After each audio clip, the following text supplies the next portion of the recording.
Hello बच्चों, आज की हिंदी ऑनलाइन कक्षा में हम लोग पढ़ेंगे मुहावरे। सबसे पहले हम लोग समझेंगे मुहावरे क्या है, किसे कहते हैं मुहावरे। वे वाक्यांश जो सामान्य अर्थ न देकर कोई विशेष अर्थ प्रकट करें, उन्हें हम मुहावरे कहते हैं। मुहावरों के द्वारा वाक्य प्रभावशाली हो जाता है, सुंदर हो जाता है। अनेक मुहावरे हैं बच्चों हिंदी व्याकरण में। सबसे पहले हम लोग 2-4 मुहावरों का अर्थ और उनका वाक्यों में प्रयोग अभी सीखेंगे। जैसे ईद का चांद होना, इसका अर्थ है बहुत दिनों के बाद मिलना।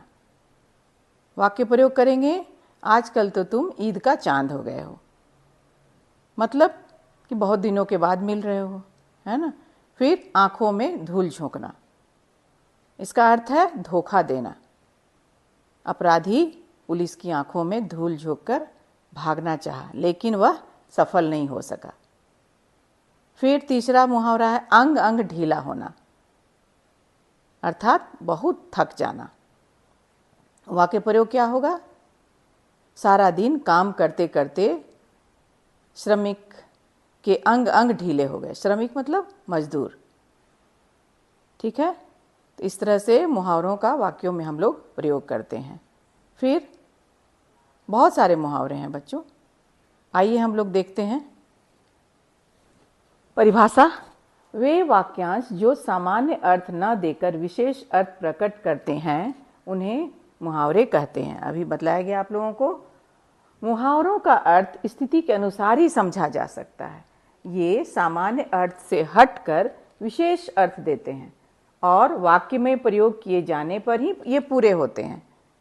जैसे एक मुहावरा है अंग अंग ढीला होना, तो ये पूरा नहीं कहा जाएगा बच्चों, ये वाक्य में प्रयोग होगा तभी ये पूरा कहलाएगा, है ना। ये पूरे होते हैं और सही अर्थ भी देते हैं, क्योंकि ये वाक्यांश होते हैं। मुहावरे से वाक्य प्रभावशाली हो जाते हैं। अब कुछ मुहावरे तथा उनका वाक्यों में प्रयोग अभी हम लोग सीखेंगे। जैसे अभी मैंने आप लोगों को बतलाया भी था, अंग अंग ढीला होना, बहुत थक जाना।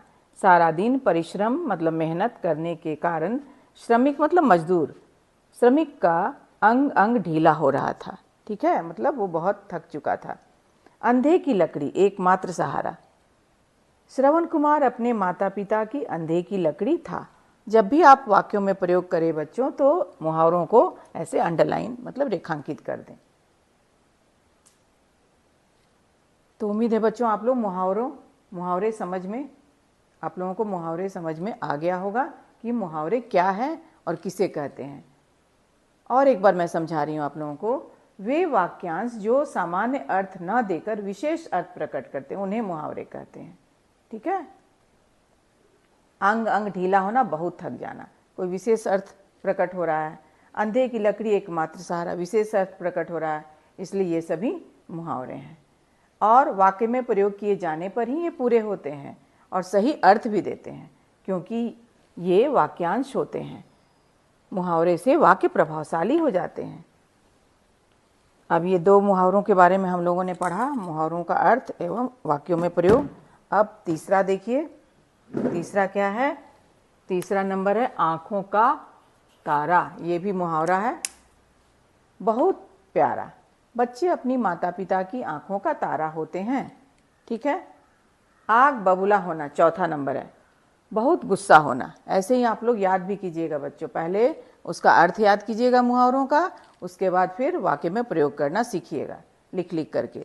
पेड़ काटे जाने की खबर सुनकर वन विभाग अधिकारी आग बबूला हो गए, ठीक है ना, आग बबूला हो गए। इस तरह से इसको अंडरलाइन भी किया जाता है। हवा से बातें करना, है ना, बहुत तेज भागना, इसका अर्थ होगा राणा प्रताप का घोड़ा चेतक हवा से बातें करता था, ठीक है ना। बाएं हाथ का खेल, बहुत आसान काम। रमेश के लिए 3-4 किलोमीटर दौड़ना बाएं हाथ का खेल है, ठीक है। कान भरना, चुगली करना। मनीष काम करने की जगह सारा दिन मालिक के कान भरता रहता है, ठीक है। आंखों में धूल झोंकना, धोखा देना। अपराधी पुलिस की आंखों में धूल झोंककर भागना चाहा परंतु सफल न हो सका।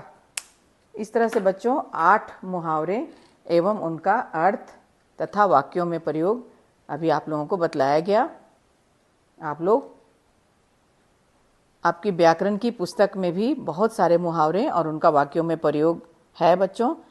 आप अपनी हिंदी व्याकरण की पुस्तक निकाल करके उससे भी पढ़िएगा और यहाँ जो ऑनलाइन कक्षा में जो पढ़ाई हुई है इसको भी आप अच्छी तरह से याद कर लीजिएगा। ये बहुत ही महत्वपूर्ण होता है। मुहावरों से वाक्यों में प्रयोग, मुहावरों का अर्थ लिखना जरूर आता है एग्जाम में, हिंदी की हर कक्षा में आता है। तो आप लोग इसको जरूर याद कर लीजिएगा। उम्मीद है बच्चों आप लोग मुहावरे जरूर समझ गए होंगे। मुहावरे किसे कहते हैं और वाक्य में आने के बाद ये इनका किस तरह से किस तरह से ये वाक्य में प्रयोग किए जाने पर ही ये पूरे होते हैं और सही अर्थ भी देते हैं, है ना, क्योंकि ये वाक्यांश होते हैं और मुहावरों के प्रयोग से वाक्य प्रभावशाली हो जाता है।